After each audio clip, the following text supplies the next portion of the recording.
Well, good morning, Delphus Trinity, and our friends in the surrounding area and all around the world. It is Wednesday, December 4th, 2024. This is our weekly update, and just wanted to take a moment and say hello to everybody. It is cold outside. I tell you what, December has set in on us, and I am so grateful that in this office it is nice and it is warm.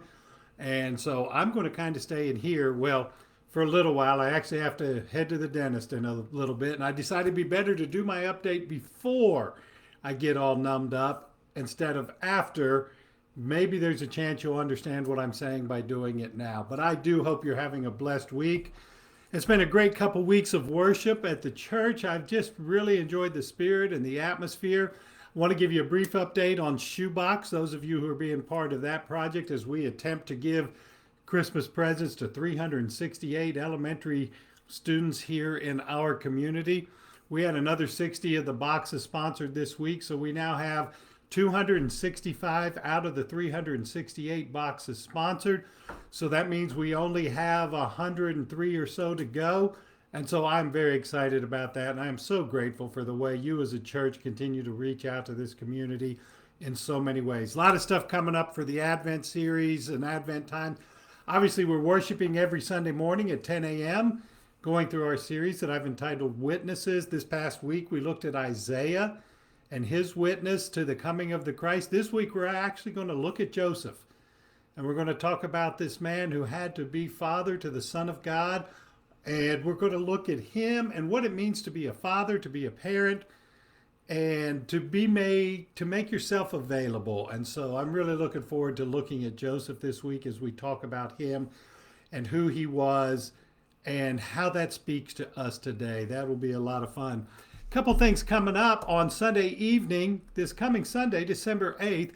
We're going to have our cocoa, carols, cider, and oh, what was the other one? Cookies this Sunday night at 6 o'clock. This is an event to invite everybody. It's kind of informal. David Jackson's going to be providing a lot of the music, but we're also going to be singing a lot of Christmas carols together. Going to share a story or two. I'm actually going to be baking the cookies, Lord willing, with time this week for a lot of it. But I've also said if you want to bring some cookies or some other type of pastry to share with people Sunday night, please do so. Invite your friends, invite your neighbors.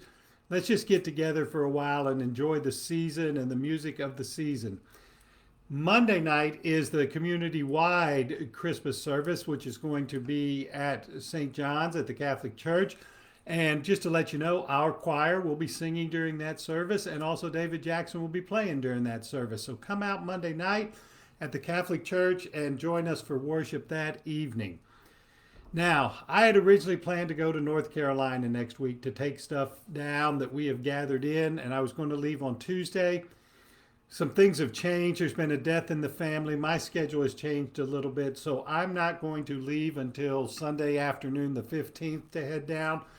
We do have some people who are probably going down on Tuesday, though, to take some stuff and also do some work. So I'm excited by that. And then I will leave out on the 15th to take more of our stuff down. And so I'm really appreciative of all that you have done to provide relief for people in North Carolina. It's getting brutal down there with the winds and people living in tents and all kinds of things like that. So we're going to try to continue to help and be part of that ministry down there. Just getting your mind set for a couple weeks from now on Sunday evening, the 22nd of December, we will have our candlelight Christmas service. So in the past, I know a lot of times this has happened on Christmas Eve, but for us as a church, we are actually going to have our candlelight service on Sunday night, December 22nd at 6 p.m. Invite your families. Hopefully, this is before some of you are out of town. It'll get you away from some of your Christmas Eve obligations that keep you out of church. And we must, as a body, celebrate the birth of Christ. So I look forward to that great service that evening and having you there to be part of it. I'm out of time for the morning, but that's our basic update of all that's going on. Prayers for you. We've got a couple situations going on where people are in need of prayer for medical reasons and stuff. So you just lift up names and God knows who they are, and we will continue to pray for them. I look forward to seeing you Sunday morning at 10 a.m. as we continue our series on witnesses to Jesus Christ and the birth of this child. God bless you. Have a great week.